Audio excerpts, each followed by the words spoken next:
for more on the uncertainty suddenly facing the film industry, we're joined by Alistair Hepburn, the Executive Director of the Alliance of Canadian Cinema, Television and Radio Artists Toronto. Thanks so much for being with us. Thank you for having me. Alistair, I wonder what your first reaction was when you might have seen this post just hit the internet by Trump. It was a bit of an oh no type of moment. It is a hand grenade that has been lobbed, and now we're cleaning up the mess of this hand grenade all day.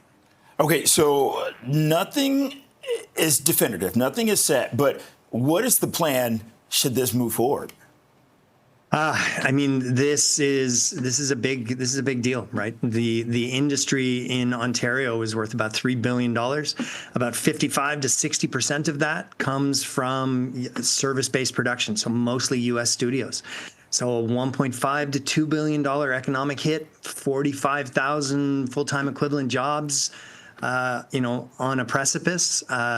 I would suggest that lawmakers are hopefully looking at CUSMA, hopefully looking at some of the U.S. laws. I believe the Burnman Amendment is one of them that needs a closer look at. But ultimately, this is also a bit of a rallying cry and a moment to really bolster the domestic work that we do, so that it's not 60% reliance on U.S. studios. I wonder if you could give us some background why these big production companies look to Toronto, look to Ontario, look to Canada to bring their productions here. Look, we've got talent, we've got great infrastructure, we've got fantastic crews, we've got wonderful studio space. We have the Canadian dollar that sits below the U.S. dollar, and then we have some very, very attractive tax credits.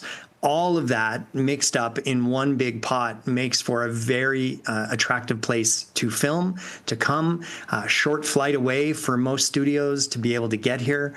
You just have to look at the landscape of Ontario and know it's a great place to be able to film. Okay, so with that, what does it mean to be a creative in this town today, and how's that going to change? Look, I think it means you're rattled. Today, it means you're rattled, but it doesn't mean that that everything is about to fall apart. It means that this is a great moment to come together. It is a great moment for the industry as a whole across the country to come together.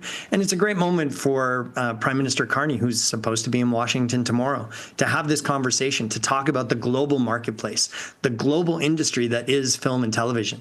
This is not something that you can just slice off and assume everything is going to be fine for the U.S. because it's going to hurt them. You just have to look at what happened in the marketplace today. Netflix, Warner Brothers, Paramount all took a hit at the stock level because of this statement that he put out. Yeah, and certainly something we'll be watching for tomorrow is if Prime Minister Mark Carney will be bringing this subject up with Trump directly when they do sit down. Alistair Hepburn, thanks so much for being with us tonight. My pleasure. Thanks for having me.